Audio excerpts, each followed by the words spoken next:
All right, couple minute warm-up jog. All right, y'all. I'm out here on my recovery day. Welcome to the video. This is gonna be the top 5 things that got me down to a 9:03 2-miler as a junior in high school.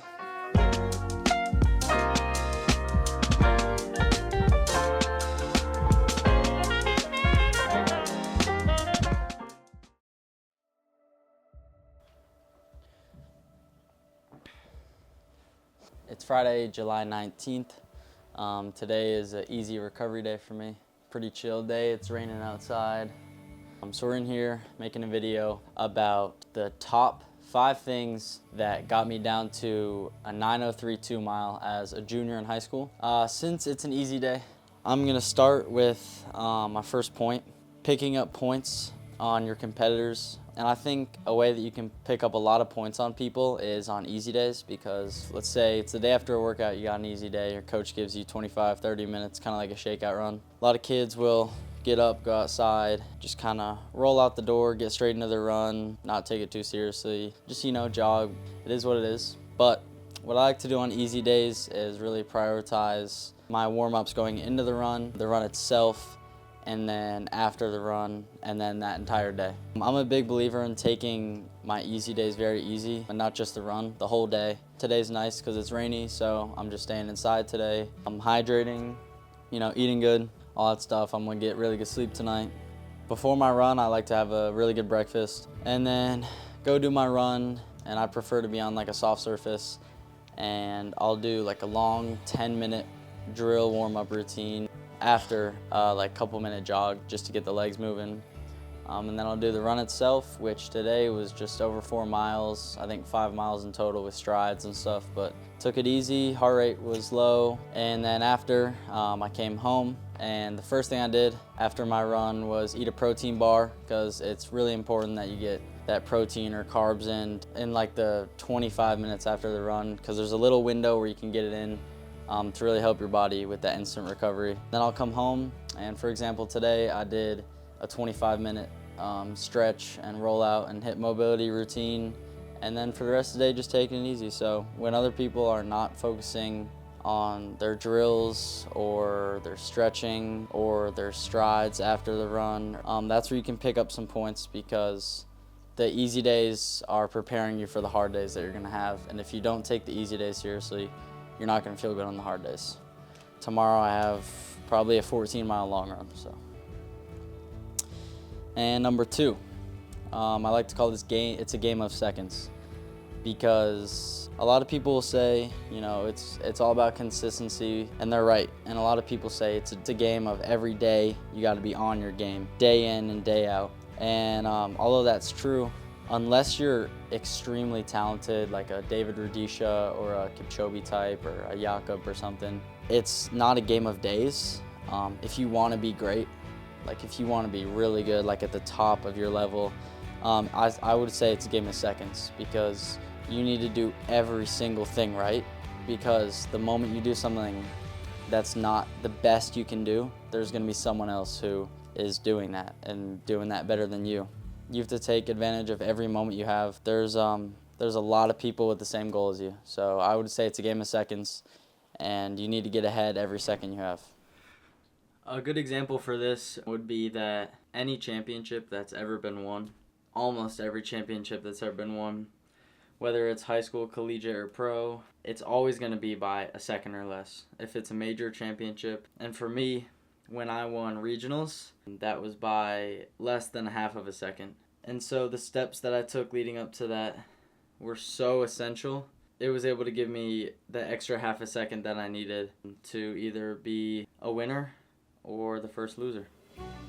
My third thing on my list would be really putting yourself in the mindset that you're like a champion. Like, one of my favorite quotes in running is, train like you've never won and race like you've never lost. What that quote means to me is when you train like you've never lost. Obviously, if you really want something really bad and you've never had it and you don't have it, you're gonna do everything in your power to get it. But if you already have a little piece of that, you might not be as ambitious or as hungry to get it. And so if you train like you've never won, then it's gonna be like a lion hunting its prey that hasn't eaten in days.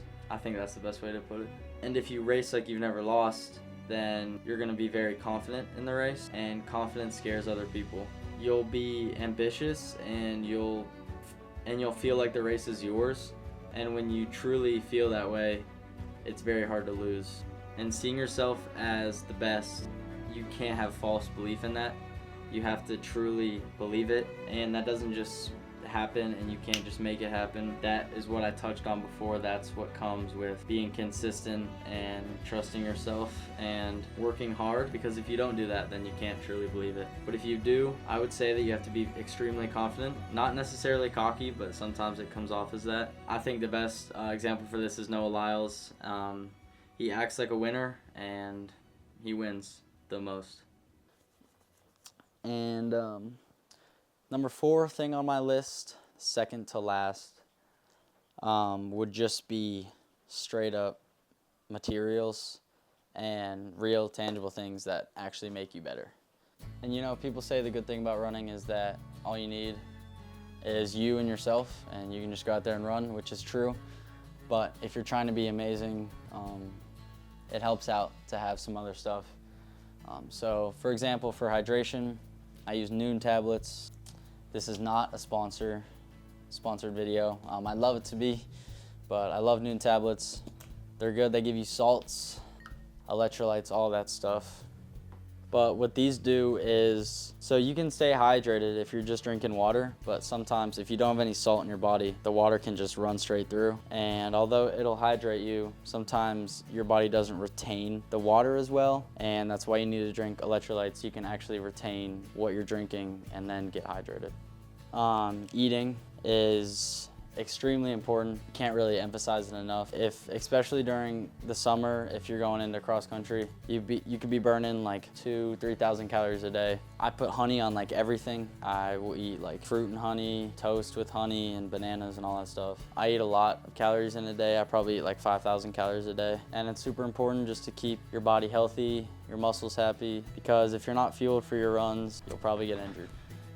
And I think the biggest thing is just listening to your body. I eat whenever I'm hungry, and I'm pretty much always hungry, but right now, eating some pasta. I try to eat as many carbs and protein as I can and stay away from processed food. It's hard sometimes, but the more whole food you can get, the better.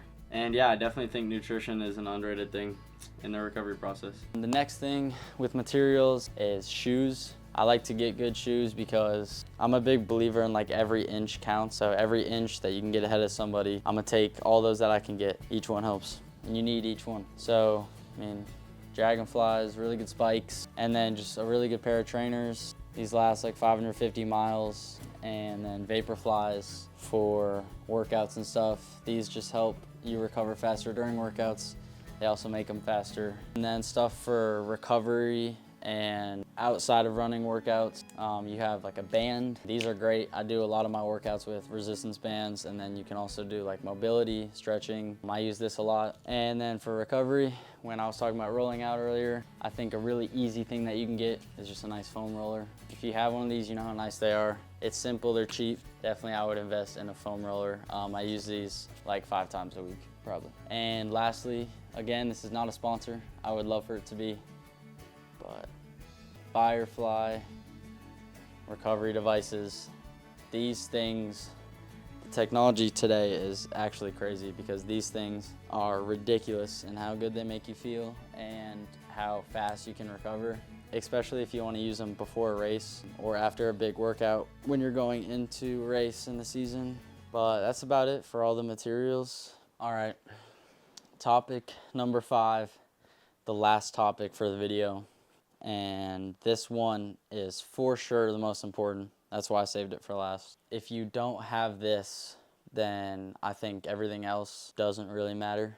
And you won't see like a champion that doesn't have this one thing. And I would say the last topic that I want to touch on is you have to be kind of a special athlete or different, separated from the crowd. Talking about like a mentality, and a lot of people just fit into the mold and kind of act as sheep in races. And then you're gonna have runners who come out there that just have a really strong killer mentality. And when those guys come through, they're just gonna plow through all those sheep and emerge to the top quickly. So I would say that my my strong suit in running is that I have a really strong heart and a very fortified mind. And I think that helps me a lot in races because I've beaten guys that are a lot faster than me just because I'm able to kind of either get in their head mentally or just be tough and strong out on the track. And if you have that component, all of that other stuff doesn't matter. I think a strong mindset beats anything else in this sport. And if you have that, you're likely to be a champion if you do the other things right. If you see guys who have this mindset or have this special ability, they do everything else right because they care about it so much that they're gonna do everything right and everything in their power to be the best. The excitement that I get from being dominant or wanting to be a dominant runner, because my goal this season is to not lose at all. Like, I don't want to lose any race to anybody. And I think that's just a big motivator for me, and it gets me really riled up. And I think I'm definitely the toughest person in the sport in high school for sure right now.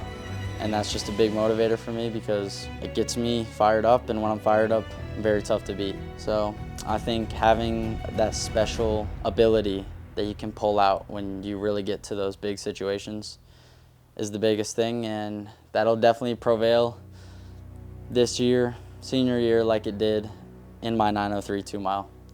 And if you haven't seen that race, go check it out. But those are my top 5 things on how I got down to a 9:03 2-mile as a junior. Thank you guys for watching, and we'll definitely have some more videos coming out this summer before we get into our stacked racing season.